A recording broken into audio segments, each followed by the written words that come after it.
نحمد و نصلی علی رسول الکریم اما بعد فاعوذ باللہ من الشیطان الرجیم بسم اللہ الرحمن الرحیم اعوذ باللہ من الشیطان الرجیم بسم اللہ الرحمن الرحیم ولا تنكحوا ما نكح آباؤكم من النساء إلا ما قد سلف إنه كان فاحشة ومقتا وساء سبيلا۔ یہاں پر ترجمہ میں پڑھتی ہوں، اور ان عورتوں سے نکاح نہ کرو جن سے تمہارے باپوں نے نکاح کیا ہے مگر جو گزر چکا۔ یہ ایک بے حیائی کا کام ہے اور بہت بغض کا سبب ہے اور بڑی بری راہ ہے۔ تو ان آیات کا پیچھے سے ہم ذرا سا دیکھتے ہیں کہ کیا تعلق ہے، پھر ہم آگے بڑھتے ہیں انشاءاللہ۔ پیچھے اللہ سبحانہ تعالیٰ نے عورتوں کے کچھ حقوق بیان کیے، مردوں کو کچھ نصیحتیں کی عورتوں کے بارے میں۔ اب مردوں کے لیے کن عورتوں سے مرد نکاح کر سکتے ہیں اس کی تفصیل ہے، ٹھیک ہے۔ تو پیچھے جو چیزیں ہم نے پڑھی تھیں ان میں سے کیا کیا چیزیں پڑھی تھی؟ عورتوں اور یتیم کے حقوق بتائے گئے تھے۔ پھر عورتوں کے حقوق بتائے کہ تم ان سے زبردستی، کوئی بیوہ عورت سے زبردستی نکاح نہ کرو، اور نہ ہی تم یتیم عورتوں کے وارث بن جاؤ زبردستی، تو ان سے نکاح کر لو، اور پھر ان کے حقوق بھی نہ ادا کرو۔ اور جس بیوی سے، اگر تو اپنی کسی بیوی سے چھٹکارا حاصل کرنا چاہتے ہو مگر مہر واپس نہیں دینا چاہتے ہو تو اس کو طلاق اس لیے نہیں دیتے ہو کہ تمہیں مہر اس سے واپس نہیں لے سکو گے، تو تم اس کو گھر میں ہی رکھتے ہو مگر اس کے ساتھ بہت برا رویہ کرتے ہو، اور تاکہ وہ خود سے خلا مانگے اور وہ اس کو پھر مہر واپس دینا پڑے، کیونکہ خلا کی صورت میں عورت کو مہر واپس دینا پڑتا ہے۔ تو یہ ساری چیزوں پر مردوں کو تنقید کی گئی، مردوں کو سمجھایا گیا کہ تم عورتوں کے حقوق کی حفاظت کرو اور اس طرح سے عورتوں کے ساتھ معاملہ نہ کرو۔ اور یہ بھی کہا کہ طلاق دو تو پھر ڈھیروں مال بھی دے چکے ہو تو اس عورت سے پھر واپس مت لو۔ تو ان سب باتوں کے بعد اب اللہ سبحانہ تعالیٰ ہمیں مردوں کو ان عورتوں کی تفصیل بتا رہے ہیں جن سے مرد نکاح کر سکتے ہیں اور جن سے نہیں کر سکتے، یعنی کون سی عورتیں ہیں جن سے نکاح کرنا حرام ہے، یہ بتایا جا رہا ہے۔ تو سب سے پہلے ان عورتوں کو حرام بتایا گیا جن سے تمہارے باپوں نے نکاح کیا ہے، یعنی کہ زمانے جاہلیت میں کیا ہوتا تھا کہ سوتیلے بیٹے جو ہوتے تھے وہ اپنے باپ کی بیوی، جب باپ مر جاتا تو باپ کی بیوی سے بھی نکاح کر لیتے تھے، لیکن اس سے اب روک دیا گیا کہ یہ بہت بے حیائی کا کام ہے کہ تمہارے باپ کی جو بیوی تھی، جو تمہاری سوتیلی ماں بنتی تھی، تم ان سے نکاح کرو، وہ عورتیں اب ہمیشہ کے لیے تمہارے لیے حرام ہے۔ اور اسی طرح جس عورت اس باپ نے نکاح کیا ہے لیکن اس کے ساتھ ابھی ازدواجی شوہر اور بیوی کا جو جسمانی ریلیشن قائم نہیں ہوا ہے اور اس سے پہلے ہی طلاق دے دی ہے باپ نے، تو پھر کیا اس سے نکاح ہو سکتا ہے؟ اس کے بارے میں کیا ہے؟ تو ایسی عورتوں سے بھی ایک بار باپ کا نکاح ہوا ہے، ٹھیک ہے، صرف نکاح ہوا ہے، دخول بھی نہیں ہوا ہے، تو اس صورت میں بھی اب اس عورت سے اس کا جو سوتیلا، اس باپ یعنی اس عورت کا جو اس آدمی کا جو بیٹا ہے وہ اب اس عورت سے اس حالت میں بھی نکاح نہیں کر سکتا جس سے باپ نے صرف نکاح کیا تھا اور طلاق دے دی، اور اس عورت سے بھی نکاح نہیں کر سکتا جس سے باپ نے نکاح بھی کیا ہو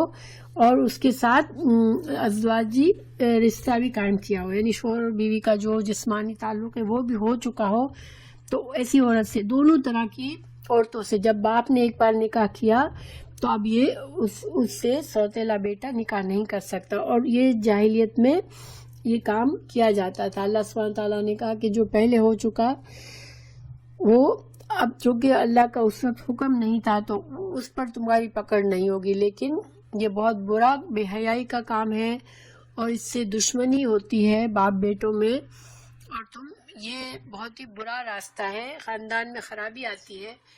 ظاہری بات ہے اگر باپ نے طلاق دی ہو جس عورت کو، اب اس سے اس کا ہی بیٹا نکاح کرے گا تو باپ اور بیٹے میں دشمنی ہو جائے گی، اور یہ اللہ سبحانہ تعالیٰ نے اسے ہر رشتے سے منع کیا ہے جو کہ خاندان اور گھریلو تعلقات میں خرابی پیدا کر دے۔ پھر آگے اللہ سبحانہ تعالیٰ نے مزید ان عورتوں کو بتایا جن سے ایک مرد نکاح نہیں کر سکتا ہے، تو حرمت علیکم امہاتکم، مائیں تمہارے پر حرام ہے۔ اب ماں میں نانی دادی سب آ جاتے ہیں، ٹھیک ہے، اس لیے کہ جب اسی طرح وراثت میں بھی ہوتا ہے کہ جہاں ماں باپ کی جگہ پر نانی دادی بھی ان کی جگہ لے سکتے ہیں، ٹھیک ہے، تو دادی اور دادا بھی ان کی جگہ لے سکتے ہیں ماں باپ کی جگہ۔ اسی طرح امہاتوں میں نانی دادی یہ بھی سب حرام ہے۔ تو یعنی کہ جن عورتوں سے تمہارا یہ رشتہ ہے، جو تمہاری ماں کی جگہ ہو گئی، ایک تو تمہاری ماں چاہے وہ سگی ماں ہو چاہے سوتیلی ماں ہو، اور ایک اس ماں کی تمہاری نانی ہو دادی ہو، وہ سب حرام ہے تمہارے لیے۔ اسی طرح وہ بناتکم، تمہاری بیٹیاں، تو پھر بیٹیوں کے ساتھ بیٹیوں کی بیٹیاں بھی حرام ہیں، ٹھیک ہے۔ اخواتکم، تمہاری بہنیں، تو بہنیں اور بہنوں کی بیٹیاں بھی حرام ہوتی ہیں۔ وعماتکم، اور تمہاری پھپھیاں، تو پھپھیاں بھی حرام ہے۔ خالاتکم، تمہاری خالائیں بھی حرام ہے تمہارے لیے۔ وبنات الاخی، تمہارے بھائی کی بیٹی یعنی بھتیجی بھی حرام ہے۔ وبنات الاختی، اور بیٹیاں بہن کی بیٹیاں یعنی بھانجیاں بھی حرام ہیں،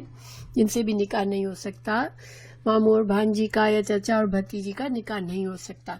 وامہاتکم اللاتی ارضعنکم، اور وہ مائیں جنہوں نے تم کو دودھ پلایا، یعنی تمہاری رضائی مائیں جو ہوتی ہیں وہ بھی تم پر حرام ہے۔ اسلام میں رضاعت جو ہے اس سے بھی حرمت ثابت ہوتی ہے، اسی طرح جس طرح نسب سے حرمت ثابت ہوتی ہے۔ تو رضاعت پھر کیا چیز ہے، اس کو تھوڑا سا سمجھ لیتے ہیں، ٹھیک ہے۔ اگر کسی عورت نے بچے کو 1-2 گھونٹ پلائے دودھ، تو کیا وہ عورت اس کی ماں نہیں ہے، لیکن اسے 1-2 گھونٹ پلا دیے تو کیا وہ اس کی اب رضائی ماں بن گئی؟ ایسا نہیں ہوتا، ٹھیک ہے۔ رضاعت پہلی بات بچے کی عمر 2 سال کے اندر ہو، کیونکہ رضاعت کی عمر، دودھ پلانے کی عمر جو ہے وہ 2 سال کی ہے۔ اس رضاعت کی عمر میں اگر بچے کو کسی عورت نے اس طرح دودھ پلایا کہ اس کی بھوک مٹ گئی، جیسے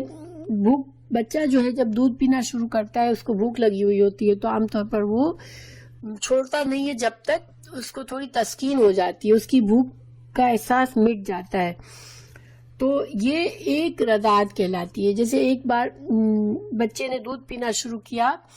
پھر اس کو خود ہی تسلی ہو گئی تو اس نے خود سے کوئی نہ چھڑایا، ماں نے نہیں اس کو ہٹایا،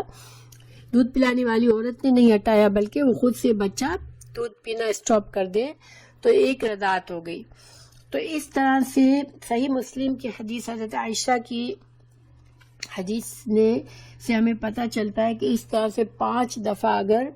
بچہ دودھ پیے کسی عورت کا، کہ خود سے دودھ پلانا شروع کرے عورت، اور بچہ نے اتنا دودھ پی لیا کہ اب اس کا جی بھر گیا، اس نے منہ ہٹا لیا دودھ پینے سے، تو یہ 5 دفعہ اس طرح ہوا ہو دودھ پلانے کی عمر میں، یعنی 2 سال کے اندر کی ایج میں،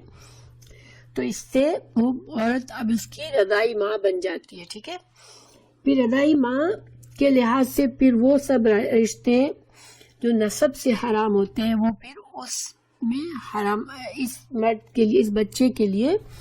اب وہ شادی جس عورت نے اس کو دودھ پلایا، پھر اب وہ اس کی بیٹی سے، اس کی، جیسے ابھی میں بتاتی ہوں سارے رشتے جو رضاعت سے، میں اس کو پڑھ کے بتاتی ہوں تاکہ کوئی چیز نہ جائے۔ تو جن عورتوں سے نکاح حرام ہے، اس کی تفصیل یہ ہے کہ 7 محرمات نسب سے، یعنی کہ نسب کیا ہوتی ہے کہ خون کے رشتوں سے، ٹھیک ہے۔ 7 عورتیں رضاعت کے رشتے سے، یعنی کہ کسی اور عورت نے اب دودھ پلایا تو اب اس سے جو اس خاندان، اس گھر کی عورتیں، بچیاں، لڑکیاں، اب اس آدمی پر جب یہ بڑا ہوا جس نے دودھ پیا، تو اب اس گھر کی جو بچیاں، جو لڑکیاں اس پر حرام ہیں، وہ 7 رشتے ہیں، ٹھیک ہے۔ اور سسرالی رشتے ہیں جس سے عورتیں حرام ہو جاتی ہیں اور ان سے شادی نہیں کی جا سکتی۔ اب اس کی علاوہ حدیث میں ہے کہ اگر ایک عورت سے ایک مرد نے شادی کی تو اب اس عورت کی بھتیجی یا پھپھی یا بھانجی یا خالہ، یہ 4 عورتیں، 4 رشتے جو اس کی بیوی کے جو 4 عورتیں رشتے ہوتے ہیں، اس کی بیوی کی بہن نہیں، اس کی بیوی کی خالہ اور پھپھی اور بھتیجی اور بھانجی، ان سے اب یہ شخص اس وقت تک نکاح نہیں کر سکتا کہ اگر وہ اس عورت سے اس کی یہ نکاح سے ختم ہو جائے، یعنی یہ عورت یا تو مر جائے یا اس سے اس کی طلاق ہو جائے، تو اس کے بعد اس کی بھتیجی سے، اس کی پھپھی سے، اس کی بھانجی سے، خالہ سے پھر وہ اس سے حرام نہیں رہتی اس کے لیے۔ اسی طرح ظاہری بات ہے خون کے رشتوں میں 2 بہنوں کی کو یہ اللہ تعالیٰ نے قرآن میں ہی بتا دیا کہ 2 بہنوں سے بیک وقت شادی نہیں ہو سکتی، اور حدیث میں بتایا کہ پھپھی بھتیجی سے اور خالہ بھانجی سے بھی بیک وقت شادی نہیں ہو سکتی، کیونکہ مرد کو 4 شادیاں الاؤڈ ہیں،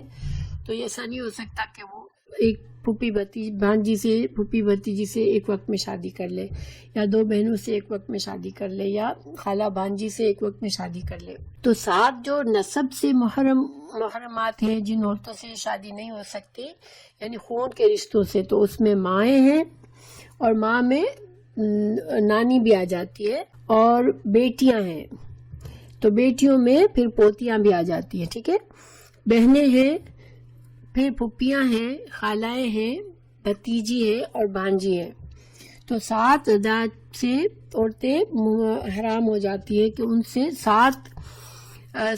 نسب کے رشتوں سے شادی الاؤڈ نہیں ہے۔ پھر 7 رضاعت سے، یعنی کہ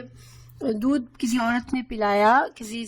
بچے کو، پھر وہ بچہ بڑا ہوا، تو اب اس عورت کے جو بیٹیاں ہیں وہ اس کی رضاعی بہنیں ہیں، تو ان سے شادی نہیں ہو سکتی۔ اس عورت کی جو بہنیں ہیں وہ اس کی رضاعی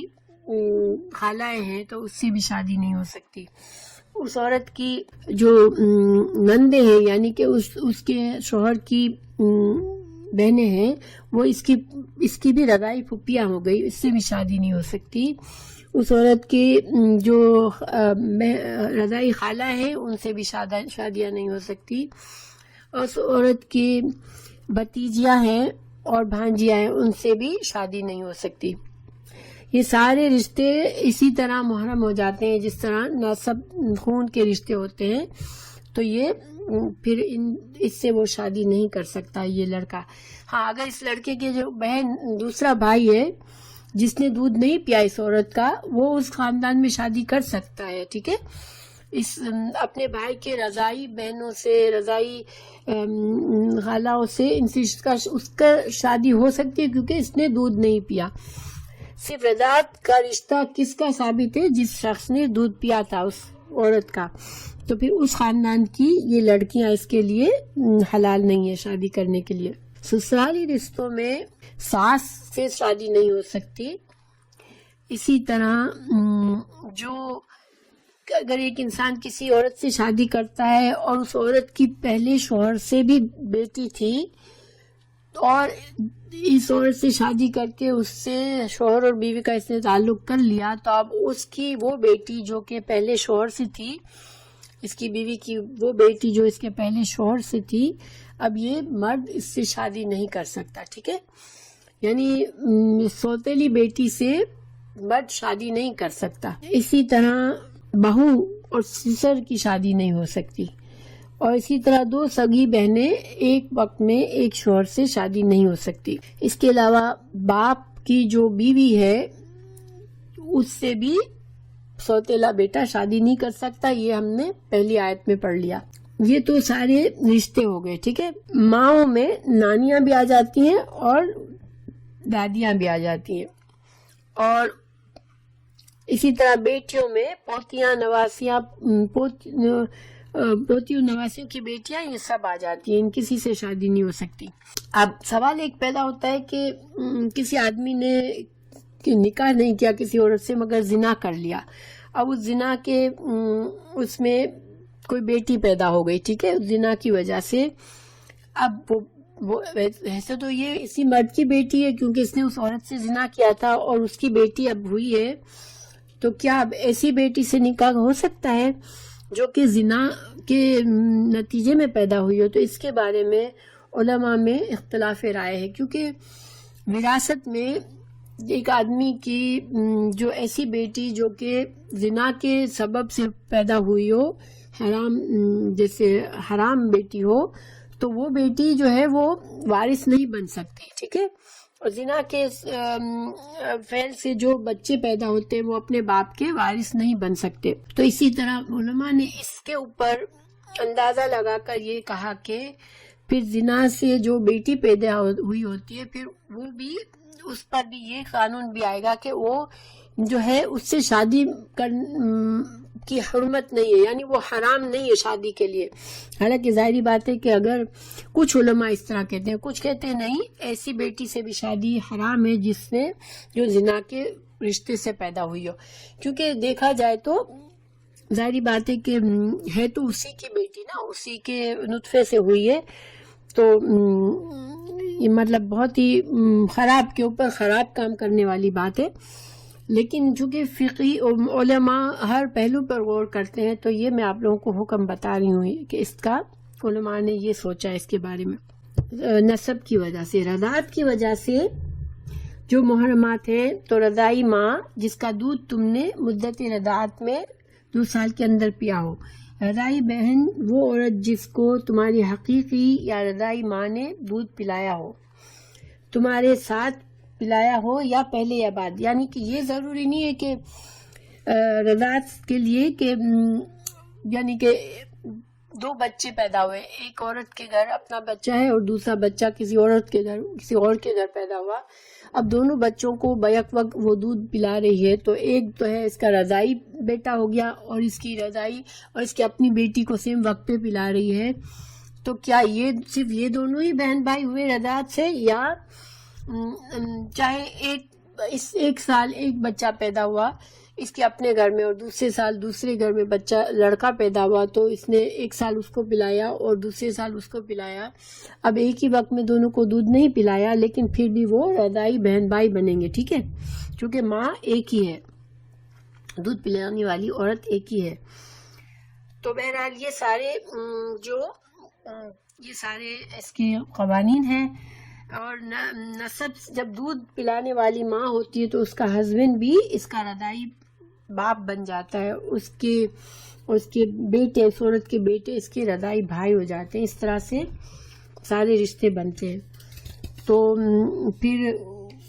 بھتیجیاں اس آدمی کے یعنی دودھ پلانے والی عورت کے اپنی بھتیجیاں بھانجیاں بھی پھر اس بچے پر حرام ہوتی ہیں۔ سسرالی محرمات کی تفصیل تھوڑا سا میں پھر سے بتا دیتی ہوں، میں نے بتا تو دی لیکن پھر بھی، کہ ساس اور اس کی بیوی کی نانی، ٹھیک ہے، بیوی کی ماں اور بیوی کی نانی سے نکاح حرام ہوتا ہے۔ اسی طرح اگر بیوی کو طلاق بھی دے دے اس کے بعد بھی وہ اس کی ماں سے شادی نہیں کر سکتا، ٹھیک ہے، لیکن اگر سپوز ایک آدمی نے اپنی بیوی کو طلاق دے کے اس عورت کی جو دوسرے شوہر سے بیٹی تھی تو اس سے پھر نکاح کر سکتا ہے، ٹھیک ہے، یعنی کہ سوتیلی بیٹی سے نکاح ہو سکتا ہے اگر اس کی ماں کو طلاق دے دیتا ہے آدمی، لیکن بیوی کو طلاق دینے کے بعد بھی بیوی کی ماں سے شادی نہیں کر سکتا، ٹھیک ہے۔ تھوڑی سی کمپلیکس باتیں ہیں اور بس فقہ ہے، سمجھنے کی باتیں ہیں، لیکن یہ کہ انشاءاللہ قرآن کو ہم سمجھنا چاہتے ہیں ہر حال میں۔ یہ ہمارے معاشرے میں تو اتنا زیادہ رضاعت کا ہے بھی نہیں، لیکن یہ اسلام میں ہے تو ہمیں سمجھنا چاہیے ان چیزوں کو انشاءاللہ۔ اور جو آدمی ایک ایسی عورت سے شادی کرتا ہے جس کی پہلے سے بیٹی ہو کسی اور ہسبینڈ سے، تو اب اگر اس آدمی نے اپنی بیوی سے شوہر بیوی کا تعلق قائم کر لیا ایک بار، تو پھر اب اس کی بیٹی اس پر حرام ہے، ٹھیک ہے، لیکن اس آدمی نے نکاح کیا، شوہر اور بیوی کا تعلق قائم نہیں کیا اور اپنی بیوی کو طلاق دے دی، تو اس کی جو بیٹی ہے سوتیلی بیٹی، اس سے وہ اب شادی کر سکتا ہے۔ تو انشاءاللہ اللہ سبحانہ وتعالیٰ کے احکامات کو سمجھنا اچھی بات ہے. اب یہ تو حرام عورت یعنی جن عورتوں سے نکاح حرام ہے ان کی تفصیل ہو گئی. ٹھیک ہے، اب ہم آگے بڑھتے ہیں. حرام کی گئیں تم پر تمہاری مائیں، تمہاری لڑکیاں اور تمہاری بہنیں، تمہاری پھپھیاں اور تمہاری خالائیں، اور بھائی کی لڑکیاں اور بہن کی لڑکیاں، اور تمہاری وہ مائیں جنہوں نے تمہیں دودھ پلایا ہو، اور تمہاری دودھ شریک بہنیں اور تمہاری ساس، اور تمہاری وہ پرورش کردہ لڑکیاں جو تمہاری گود میں ہیں، یعنی تمہاری بیوی کی بچیاں، کسی اور شوہر سے وہ سوتیلی بیٹیاں، تمہارے ان عورتوں سے جن سے تم نے دخول کر چکے ہو. ہاں، اگر تم نے ان سے جماع نہ کیا ہو تو تم پر کوئی گناہ نہیں کہ تمہاری سلبی سگے بیٹوں کی بیویاں اور تمہاری 2 بہنوں کی جمع کرنا حرام ہے، اگرچہ جو ہو چکا پہلے وہ اللہ بخشنے والا ہے. تو یہ آیت کی تفصیل ہم پڑھ چکے ہیں، تو اللہ نے چاہا تو یہ آسان ہو جائے گا سمجھنا. بس صرف اس میں ایک کنفیوژن صرف اسی لیے، رضاعت کے رشتے تو وہی ہے جو نسب کے رشتے ہیں. صرف کنفیوژن کا ہے کہ کسی عورت سے انسان شادی کرتا ہے اور اس کی بیٹی ہے، اس عورت کی پہلے شوہر سے بیٹی ہے، تو اس شوہر سے کب اس بیوی یعنی اس بچی سے اس عورت سے جو سوتیلی بیٹی بنتی ہے اس سے اس وقت شادی نہیں ہو سکتی اس مرد کی جب اس نے اپنی بیوی سے نکاح کے بعد شوہر بیوی کا تعلق قائم کیا. لیکن صرف نکاح کر کے اس نے اپنی بیوی کو طلاق دے دیا، اس سے کبھی شوہر بیوی کا تعلق نہیں رکھا، تو پھر اس کی بیٹی سے بعد میں شادی کر سکتا ہے. ٹھیک ہے، یہ ایک چیز کنفیوژن والی تھی. اور ساس جو ہے وہ ہمیشہ کے لیے حرام ہو جاتی ہے، چاہے تم اپنی بیوی کو طلاق دے دو، مگر ایک بار جو ساس بن گئی تمہاری وہ ہمیشہ کے لیے حرام ہو گئی. اور باپ نے ایک بار جس عورت سے نکاح کیا، چاہے اس کے ساتھ شوہر بیوی کا تعلق قائم ہوا نہیں ہوا، مگر اب وہ عورت سوتیلے بیٹے کے لیے ہمیشہ کے لیے حرام ہے. بس یہ چیز میں تھوڑا سا وہ ہے. اور 2 بہنوں کو ایک نکاح میں جمع کرنا، ایک آدمی کا ایک وقت میں جمع کرنا، اسی طرح خالہ بھانجی اور اسی طرح پھپھی اور بھتیجی کو یہ حرام ہے. پھپھی بھتیجی کا اور خالہ کا حکم یہ حدیث سے پتہ چلتا ہے، اور قرآن سے 2 بہنوں کا حکم پتہ چلتا ہے کہ 2 بہنوں سے ایک وقت میں شادی نہیں ہو سکتی. اب ہم آگے بڑھتے ہیں.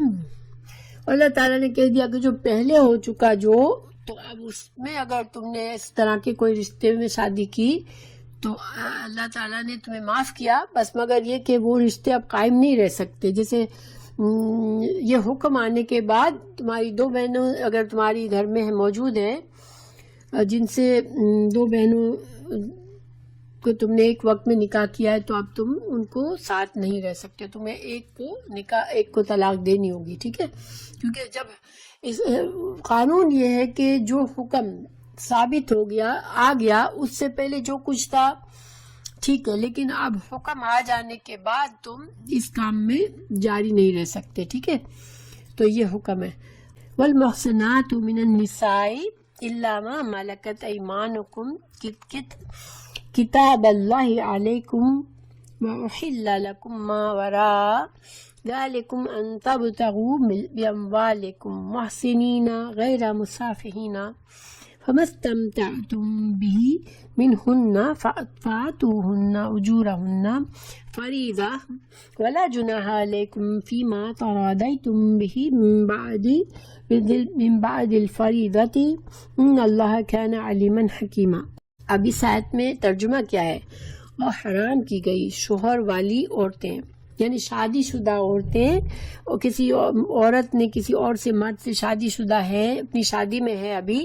ان عورتوں سے تم نکاح نہیں کر سکتے ہو. کوئی کہے کہ بھائی ٹھیک ہے شادی شدہ ہے لیکن یہ کہ میں اپنے شوہر کے ساتھ نہیں رہ رہی تو میں اس سے نکاح کر لوں، نہیں. جب تک اس عورت کا پہلے شوہر سے پراپر طلاق نہیں ہوئی اور عدت پوری نہیں ہوئی تو دوسرا مرد اس سے شادی نہیں کر سکتا. ہاں، مگر وہ عورتیں جو ملکیت میں آ گئی. تو اس کا کیا مطلب ہے کہ دیکھیں، چونکہ اسلام میں جو عورتیں جنگ میں قیدی بن کے آتی تھیں وہ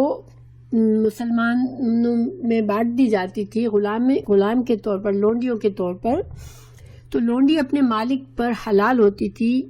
بس 1 مہینہ انتظار کرنا ہوتا تھا پریگننٹ ہے یا نہیں، یہ شیور کرنے کے لیے اس کے 1 پیریڈ تک انتظار کرنا ہوتا تھا۔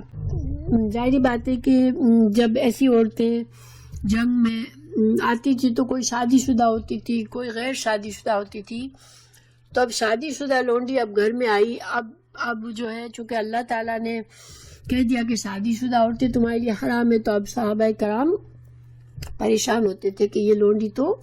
شادی شدہ تھی پہلے، اب چونکہ لونڈی بن کے میرے گھر میں آئی ہے تو اب میں کیا کروں؟ تو اللہ تعالیٰ نے حکم دے دیا کہ نہیں، شادی شدہ بھی اگر لونڈی بن کے اب آ گئی تمہارے گھر میں تو اب اس کا نکاح، اس کے جو بھی شوہر تھا اس کا مر گیا یا زندہ ہے یا وہ قید میں ہے یا کہیں بھی ہے، اب چونکہ یہ عورت تمہاری قید میں آ گئی تو اب وہ تمہاری قید میں ہی رہے گی، اس کو تم چھوڑو گے نہیں، اور اس سے تمہارا تعلق تمہارے لیے لونڈی جس طرح مالک پر حلال ہوتی ہے، وہ اس سے شوہر بیوی کا تعلق ہو سکتا ہے، تم اس عورت سے بھی کر سکتے ہو، بس 1 مہینہ انتظار کر کے کہ وہ عورت کے رحم میں بچہ نہ ہو۔ اللہ تعالیٰ نے یہاں فرمایا کہ وہ عورتیں جو تمہاری ملکیت میں آ جائیں وہ شادی شدہ بھی ہیں تو بھی تمہارے لیے حلال ہے، مگر مسلمان کی شادی شدہ عورتوں سے تم شادی نہیں کر سکتے۔ آزاد عورت ہے، شادی شدہ مسلمان عورت ہے تو تم اس سے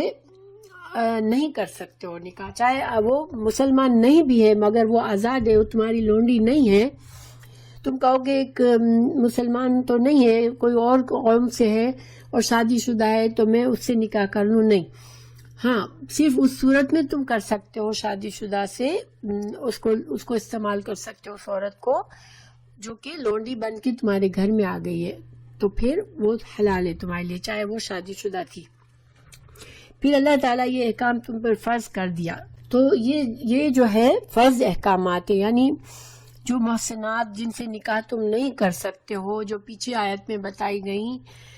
اور جو یہاں پر شادی شدہ عورت کی بتایا گیا، تو یہ اللہ نے تم پر فرض کیا ہے یہ حکم کہ تم اس کی خلاف نہیں کر سکتے ہو، ٹھیک ہے؟ ان رشتوں سے جس سے اللہ نے حرام قرار دے دیا گیا تم اب ان سے نکاح نہیں کر سکتے ہو، ورنہ یہ اللہ کی کھلی نافرمانی ہو جائے گی۔ اللہ تعالیٰ نے یہ کام تم پر فرض کر دیے، اور ان عورتوں کے سوا اور عورتیں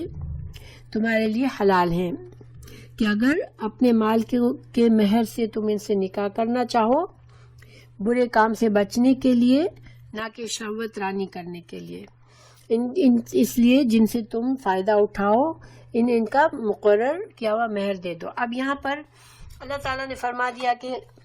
جو میں نے حرام جن عورتوں کو کر دیا، ان کے علاوہ جو عورتیں ہیں اگر تم پسند کرتے ہو کسی سے شادی کرنا، نکاح کرنا، تو تم کر لو، مگر اس میں نکاح میں 4 شرطیں اس آیت میں ہمیں پتہ چلتی ہیں، ٹھیک ہے؟ ان کے بغیر شرعی نکاح نہیں ہے۔ نمبر 1، ان تبتغوا، تم دونوں ایک رضامندی ہو، دونوں کی رضامندی ہو، ٹھیک ہے؟ شوہر اور بیوی دونوں کی رضامندی سے نکاح ہو رہا ہو۔ نمبر 2، باموالکم،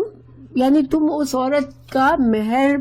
دو، اس کو جو مہر مقرر کرو اور مہر دو اس کو۔ پھر محسنینا،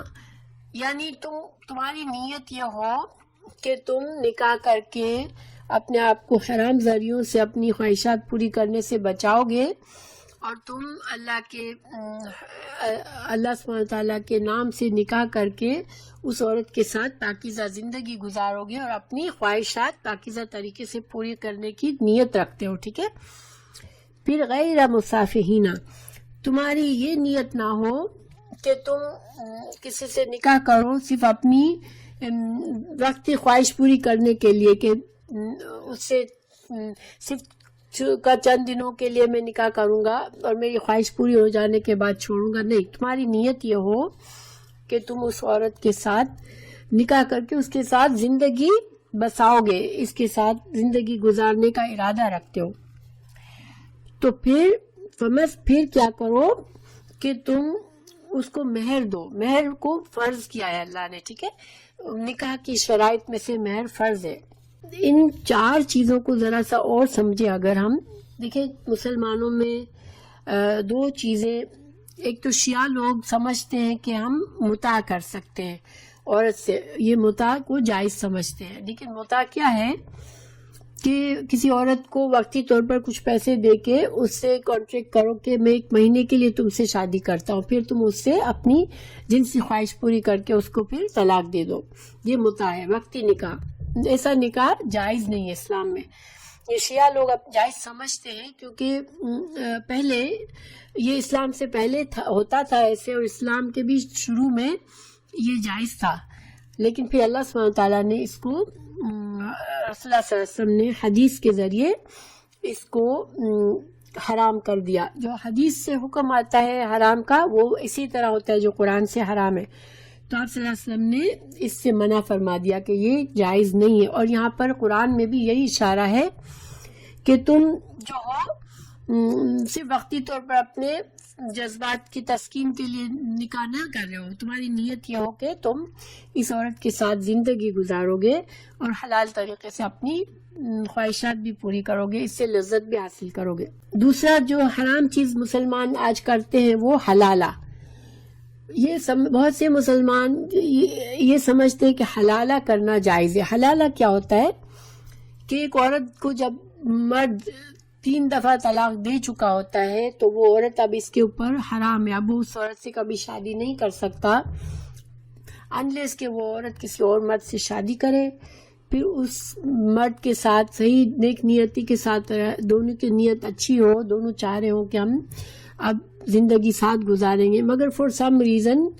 اس مرد سے بھی اس عورت کا طلاق ہو جائے تو پہلا شوہر اور یہ بیوی سوچے کہ ہم جو تھے وہ ایک دوسرے کے ساتھ دوبارہ نکاح کر لیتے ہیں تو اس وقت نکاح ہو سکتا ہے. مگر لوگوں نے حلالہ کا ایک ٹرم استعمال کر لی کہ وقتی طور پر جب ایسی عورت جس کے 3 بار ڈیورس ہو چکی ہے، طلاق ہو چکی ہے، تو کوئی آدمی کو ڈھونڈ کر وقتی طور پر اس سے نکاح کرایا جاتا ہے اس عورت کا، اس کنڈیشن پر کہ یہ عورت کو ڈیورس دے دے گا اور پھر پہلا شوہر اس سے شادی کر لے گا. یہ سارا کچھ یہ حرام ہے. اس طرح سے نکاح ہوتا ہی نہیں ہے کہ دوسرے شوہر نے اگر پہلے سے ہی اس کو پتا ہے کہ مجھے اس عورت کو طلاق دینی ہے تو پھر یہ نکاح جائز ہی نہیں ہے، کیونکہ اللہ تعالیٰ نے فرمایا کہ محسنین غیر مسافحین، تم اس عورت کو نکاح کے قید میں رکھ کے اس کے ساتھ پاکیزہ زندگی گزارنے کی نیت رکھتے ہو. یہ نہیں کہ تم اس کے ساتھ صرف وقتی فائدہ اٹھانے کی نیت سے نکاح کر رہے ہو، تو وہ نکاح شرعی نکاح نہیں ہوتا. اس لیے حلالہ جو ہے وہ حرام ہے. تو یہاں پر اس آیت میں بھی ہمیں اس کا ثبوت ملتا ہے اور حدیث میں صاف اس کو حرام کیا گیا ہے. اللہ سبحانہ تعالیٰ نے اس میں کہا کہ وَآتُوهُنَّ أُجُورَهُنَّ فَرِيضَةً، اللہ نے تم پر فرض کیا ہے کہ جن عورتوں سے تم نکاح کر کے ان کے ساتھ ازواجی تعلق کرتے ہو ان کا مہر تم کو دینا لازمی ہے. پھر آگے اللہ نے فرمایا کہ ہاں اگر تمہارے آپس میں یہ انڈرسٹینڈنگ ہے کوئی طرح سے کہ عورت بالکل خوشی سے وہ تم کو کہہ رہی ہے کہ ٹھیک ہے میرا مہر میں آدھا کر دیتی ہوں، یا مجھے مہر نہیں چاہیے، یہ مہر میں سے کچھ رقم اس کو معاف کر دیتی ہے شوہر کو، خوشی ہے آپس میں، دونوں مل جل کے دونوں نے یہ فیصلہ کیا ہے، شوہر نے کسی طرح دباؤ نہیں ڈالا، تو پھر یہ جائز ہے. وہ مہر کی آپ دیکھیں کہ کتنی اہمیت ہے اسلام میں. حالانکہ انفارچونیٹلی ہمارے بہت سے لوگ مہر کو مذاق بنا دیا ہے کہ 50 روپے مہر کا رقم رکھ لیتے ہیں، 100 روپے رکھ لیتے ہیں، اور وہ بھی اسی وقت جو ہے وہ یا تو شوہر کے رشتہ داروں کو گفٹ کر دے لڑکی یا اس طرح سے. تو یہ ساری چیزیں بالکل صحیح نہیں ہے. مہر بہت اہم چیز ہے نکاح میں، اور اس کے بغیر نکاح شرعی نہیں ہوتا. تعالیٰ نے آخر میں فرمایا کہ ان اللہ کان علیما حکیما، اللہ سبحانہ تعالیٰ کو ہر چیز کا علم ہے اور اللہ کے فیصلے سارے حکمت پر مبنی ہے. یہ مت سمجھو کہ تمہاری نیتیں صحیح نہیں ہے، تم بظاہر کام کچھ اور نیت ہے تمہاری اور کچھ اور کر رہے ہو، ایسے نہیں سوچو. اللہ سبحانہ تعالیٰ سب جانتا ہے، تمہاری نیتوں کو بھی جانتا ہے. تو تم اپنی نیت نکاح اور طلاق وغیرہ میں انسان اپنی نیت کو خالص اخلاص کے ساتھ اللہ سے ڈرتے ہوئے نکاح کرے، اور پھر اس نکاح کو پورے اس کی شرائط کے ساتھ کرے، اور جس طرح اللہ نے حکم دیا اس طرح سے شوہر اور بیوی زندگی گزارے.